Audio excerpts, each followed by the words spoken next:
Thank you, sir. I take your permission to speak from here. अध्यक्ष महोदय, धन्यवाद, आपने मुझे बोलने का अवसर दिया। बहुत गंभीर स्थिति है और संवेदनशील मुद्दा है, और जैसे कि मेरे पूर्व वक्ताओं ने भी कहा है, मैं पहले ही ये स्पष्ट करना चाहती हूँ कि माननीय श्री ओम बिरला के प्रति व्यक्तिगत रूप से मेरा कोई आक्रोश या विरोध नहीं है। Sir, there is nothing driven out of personal grievances, but it's certainly our expectations of the Honorable Chair and the values and principles of fairness and impartiality with which is integral to the functioning of the Chair. Sir, काफ़ी चर्चा। देखिए, opposition का ही एक माननीय सदस्य बोल रही है, आप सब लोग अपना विषय बुलाते सलाह के। Please be seated, all the members request, please be seated, please be seated. क्या कर रहे हैं आप? एक महिला सांसद बोल रहे हैं। टाइम मत काटिएगा प्लीज मेरा। हाँ, नहीं टाइम नहीं, आप बोलिए। आपका सहयोगी को बोलिए बैठने के लिए। सर, हमारा तो अकेला चलो है, तो अकेला चलो है। अच्छा, ये भी ठीक है। अध्यक्ष महोदय, धन्यवाद, आपने मुझे बोलने का मौका दिया। और बहुत गंभीर स्थिति है, संवेदनशील मुद्दा है, और जैसे कि पिछले प्रवक्ताओं ने भी बोला है, मैं पहले से ये स्पष्ट करना चाहती हूँ कि व्यक्तिगत तौर से श्री ओम बिरला जी के प्रति मेरा कोई आक्रोश या कोई विरोध नहीं है। Sir, there is nothing which is driven out of personal grievance, but it's certainly our expectations of the honourable chair and the values and principles of fairness and impartiality with which it should be integral to its functioning. Sir, काफ़ी चर्चा already हो चुकी है, so now let us cut the long story short and come straight to the point. The problem, Speaker sir, is that there is hardly any democracy left in this country, be it social, be it religious, be it electoral, be it political, or be it parliamentary. Or should I say that it is practiced only when it is most convenient to the ruling party. Sir, 2014 के पहले सदन कैसे चलता था उस पर मुझे ज़्यादा ज्ञान नहीं है, क्योंकि मैं तब वहाँ थी नहीं। But in the past 2 years, I have seen ideologies being sidelined, opinions being crushed, and voices of the opposition being throttled in broad daylight in this country and within the four walls of this august house. हम दूसरों के हक के लिए क्या लड़े sir, जबकि विपक्ष के सांसदों को खुद अपने हक के लिए सदन में लड़ना पड़ रहा है। पिछले 7 सालों से आपने डेप्यूटी स्पीकर का पोस्ट खाली रखा। क्यों? क्योंकि आप नहीं चाहते कि इस तरफ से कोई उठकर उस चेयर में बैठे। So there is no scope for a healthy discussion और अ डिबेट। एक साल में कितनी बार ये संसद मिलती है? The number of sittings have been reduced drastically. 2009 से 2014 के बीच 15th लोकसभा में 356 दिन ये हाउस चली, सालाना 61 दिन, और 2019 से 2024 के बीच 5 साल में सिर्फ 274 दिन, average 55 days yearly, making it the shortest full term Lok Sabha since 1952। 2025 के मॉनसून सत्र में निर्धारित 120 घंटों में सिर्फ 37 घंटे लोकसभा और सिर्फ 41 घंटे राज्यसभा की कार्रवाई चली। 2025 में टीएमसी के राज्यसभा के माननीय सांसद श्री डेरेक ओब्रायन जी ने प्राइवेट मेंबर्स बिल के माध्यम से ये प्रपोज किया कि एटलीस्ट सालाना 100 दिन ये सदन बैठे। सर, ये सिर्फ विपक्ष का, हमारा प्रेरोगेटिव नहीं हो सकता, ये ट्रेजरी बेंच का भी प्रेरोगेटिव होना चाहिए और इस माननीय चेयर का भी प्रेरोगेटिव होना चाहिए। सर, पार्लियामेंट चलाने में हर मिनट 2.5 लाख रुपए खर्च होते हैं, हर मिनट 2.5 लाख रुपए खर्च होते हैं। 2014 से लेकर 2024 के शीतकालीन सत्र तक कुल मिला के 2200 मिनट, 92 दिन और 3,300 करोड़ रुपए का लॉस हुआ। क्यों? क्योंकि आप नहीं चाहते थे कि महत्वपूर्ण विषयों पर चर्चा हो। अध्यक्ष जी, ये चेयर का काम है निश्चित करना कि ये सदन चले, ये विपक्ष का काम है सवाल उठाना, और ये सत्ता पक्ष का काम है कि वो हर सवाल का जवाब हर उस इंसान को दे जिसके टैक्स के पैसे से ये सदन चलता है।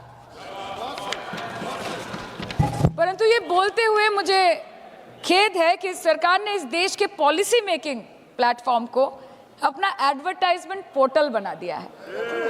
And that is the opposition and this august house to blow their own whistle, and they are trying to parliamentary democracy by rendering institutions toothless. Sir, CAG reports बनना बंद हो गई है। The number of CAG reports tabled in parliament has reduced from 53 in 2015 to merely 18 reports in 2023. Public accounts committee का काम क्या है sir?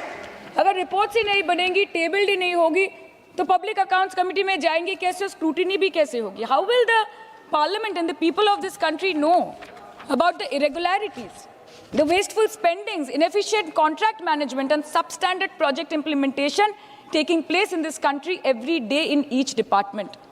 You have completely eliminated the concept of transparency and accountability. The BJP government merged the 92-year-old independent railway budget with the union budget 2017. जब हमारी honourable CM माननीय ममता बनर्जी यहाँ की railway minister थी, तो तब पूरे देश के लोगों को अवगत करती थी कि रेलवे के क्षेत्र में इस देश के किस कोने में क्या काम हो रहा है, चाहे वो स्टेशन हो नए नए या नए रेल हो या फिर नए कितने सारे इंजन्स बने, कितने सारे रेलवे की गिनती बढ़ गई, कोचेस की, सबको पता चलता था। और आज यूनियन बजट में रेलवे जैसे एक इम्पॉर्टेंट कमोडिटी जिसके साथ देश के 20 से 30 करोड़ लोग ऑन अ डेली बेसिस जुड़े हुए हैं, उसका शब्द, उसका नाम तक लिया नहीं जाता। आप ओवरनाइट रात के 12 बजे 1 बजे बिल्स लेकर आते हैं, और सामान्य बिल्स नहीं सर, बिल्स जो लोगों का वर्तमान और उनके भविष्य के साथ डायरेक्टली जुड़े हुए हैं। फार्म लॉज, वक़फ़, BNS, the Constitution 13th Amendment Bill 2025, which says removal of ministers on detention, changing Manrega to VBG Ramji, and you expect us to read, research, review and rise to speak on it within 12 hours of it being brought? Sir, these bills, these legislations require attention to detail. They need to be thoroughly researched. Sir हम करें भी तो करें क्या, जाए भी तो जाए कहाँ? आधे से ज़्यादा बिल तो इस सदन में बिना चर्चे के पास हो जाता है। Sir, over the last 10 years, more than 67% of the budget has been guillotined. Between 2019 and 23, about 18% of the union budget was voted out on without discussion. In 2023, the entire union budget, and in 24-25, 89% of the budget was passed without discussion. एक साल चुप बैठने के बाद opposition के दबाव में आकर आप मणिपुर पे चर्चा करने पर मजबूर हुए, और किया भी तो कब, रात के 2 बजे जब देश सो रहा था। आप चाहते हैं कि हम ये सब देखें और इस सदन में चुप रहे। बंगाल के हक का 2 लाख करोड़ बाकी है। हर दिन कोई नया कमीशन, कोई नई एजेंसी आ जाती है राज्य सरकार और रूलिंग पार्टी को डिस्टर्ब करने। इलेक्शन कमीशन के बलबूते पर लाखों करोड़ों वोटरों का नाम काट रहे हैं आप, और आप बोलते हैं कि हम इस सदन में आवाज ना उठाएं, इसका विरोध ना करें। आज SIR के चलते पूरे देश में 150 से ऊपर लोगों की मौत हो गई। BLOs ने आत्महत्या कर ली। आम आदमी को चिंता से, डर से दिल का दौरा आ गया। 105 साल की बूढ़ी माई से लेकर व्हीलचेयर पे बैठा एक विकलांग भाई तक, गर्भवती महिलाओं को हियरिंग के लाइन पे घंटों दर घंटे आपने खड़ा करके रखा। मतदाताओं के पहचान को, इस देश के मतदाताओं के पहचान को, 100 साल से इस देश को अपना घर, इस धरती को अपनी माँ समझने वाले, हर धर्म, हर समुदाय के लोगों के आत्मसम्मान को दिन दहाड़े अपने पैरों तले कुचलने का काम किया है आपने, और आप कहते हैं कि हम विरोध ना करें और हम चुप बैठे। सर बाहर विरोध करते हैं तो FIR होगा, ED CBI होगी, कार्रवाई होगी, और सदन के अंदर प्रोटेस्ट करें तो सस्पेंड कर देंगे। सर हमारे साथी आज भी मकर द्वार पे बैठे हैं बाहर सस्पेंड होके। 2023 के विंटर सेशन में 141 ऑपोजिशन MPs को एक साथ सस्पेंड कर दिया गया था, और करने के बाद भारतीय न्याय संहिता लेकर आए एक नया क्रिमिनल लॉ जो पूरे देश के क्रिमिनल कोड के प्रोसीजर को बदल देता है, जो स्टेट्स के लॉ एंड ऑर्डर को डायरेक्टली अफेक्ट करता है। सर बाहर भी बुलडोजर चलाएंगे और सदन के अंदर भी बुलडोजर चलाएंगे। सर ऐसा नहीं होता है। ये ताकत की बुलंदी भी पल भर का तमाशा है सर, कि ये ताकत की बुलंदी भी पल भर का तमाशा है। जिस डाल पे बैठे हैं वो टूट भी सकती है, जिस डाल पे बैठे हैं वो टूट भी सकती है। इसलिए ख्वाब जरूर देखिए, लेकिन ख्वाबों में घर बना के रहने की गलती मत कीजिएगा। सर आज 303 से ज्यादा MP आपके हैं, 2000 से ऊपर MLA आपके हैं, 21 राज्य आपका है।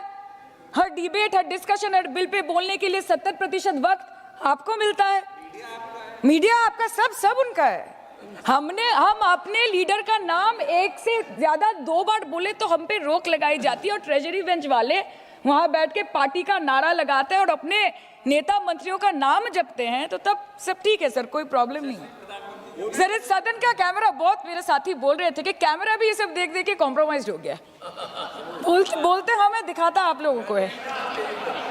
माइक जब हमारी बातें खलने लगे तो माइक ऑटोमेटिकली ऑफ हो जाती है सर, ये पता है सबको। मैगजीन दिखाना, किताबों से कोट करना राहुल जी, अखिलेश जी, अभिषेक जी को अलाउड नहीं है, पर ब्लू आइड बॉय को अलाउड है सर, अलाउड है सर। मैं नाम नहीं ले रही हूँ, अच्छी बात बोली। आप सही कहते हैं सर कि देश देख रहा है, देश सच में देख रहा है कि कैसे ऑपोजिशन आ भी करती है तो हो जाती है बदनाम, और वो कत्ल भी करते हैं तो चर्चा नहीं होता। और हम मानते हैं कि एलओपी का सलाहकार कोई नहीं है सर, परंतु प्रधानमंत्री जी का सलाहकार बनके उनको सदन में आने से रोक दिया ये कहकर कि महिला सांसदों से उनको खतरा है। सर आपने तो हमको देशवासियों के सामने आतंकवादी बना दिया, और जबकि असली आतंकवादी इस देश में साइकिल चला के घुस जाते हैं और पैदल वापस चले जाते हैं, आप उनको रोक नहीं पाते। भारत पे चीन का आग्रासन आप रोक नहीं पाते। भारत किससे तेल खरीदेगा, कितने दिनों के अंदर खरीदेगा, किससे दोस्ती निभाएगा, किससे दुश्मनी बरकरार रखेगा, कोई और देश का राष्ट्रपति हमें ट्विटर पे आके लेक्चर देता है, इंस्ट्रक्शन देता है, आप उसको रोक नहीं सकते। और सदन में हम सांसदों को रोके, you feed on your ego. Sir कृपया इतना भरोसा रखिए कि लड़ाई नीतियों की है, विचारों की है, आपके और हमारे परिवारों की नहीं, इस देश के लोगों के अधिकार की है। हाँ लड़ते हैं हम आपसे, हम लड़ते हैं आपसे, संविधान हाथ में लेके लड़ते हैं, हाथ में हमारे तलवार नहीं है सर। और सर ये देश के लोग समझ गए हैं कि आपको महत्वपूर्ण विषयों पर बात नहीं करनी है, विषय पर भी आइए, विषयों पर बात नहीं करनी है सर, के ऊपर चर्चा चल रहा है, सर पार्लियामेंटरी प्रोसीजर कभी सर मुद्दे पर भी आना कीजिए, चर्चा नहीं करनी है सर, ठीक है, बेरोजगारी पे चर्चा नहीं करनी है, हाँ जी, शिक्षा पे नहीं करनी है, स्वास्थ्य पे नहीं करनी है, बजट पे नहीं करनी है, प्रदूषण, SIR, डिफेंस, विदेश नीति, नेशनल सिक्योरिटी पे नहीं करनी है, एप्स्टीन फाइल्स पे नहीं करनी है, मुद्दा है स्पीकर्स का रिमूवल, उसके ऊपर बैठ के सिर्फ वाह मोदी जी वाह करना है सर, कीजिए। पर आपसे विनती इतनी है कि डेमोक्रेसी को बचाइए और कृपया इस सदन को किसी पार्टी ऑफिस मत बनने दीजिए सर, यही दरख्वास्त है। क्योंकि ये सदन जैसे हमारे आदरणीय प्रधानमंत्री के लिए मंदिर है, वैसे हमारे लिए भी मंदिर है, और गणतंत्र हमारी पूजा है, संविधान हमारी गीता है। और इस मंदिर में बैठ के अगर कोई झूठ बोले और गीता पे हाथ रखे, कोई अन्याय करे, तो sir all India Trinamool Congress जो इस देश की 3rd लार्जेस्ट ऑपोजिशन है, that will surely not pander or surrender to your step motherly or should I say step fatherly attitude. अंत में अध्यक्ष महोदय मैं पुनः ये कहना चाहती हूँ कि ओम बिरला सर से व्यक्तिगत रूप से मुझे कोई भी विरोध नहीं है, और मुझे ये बुरा लग रहा है कहते हुए कि मैं पहली बार की सांसद हूँ और मेरे पहले टर्म में उनके विरोध में मुझे ये अविश्वास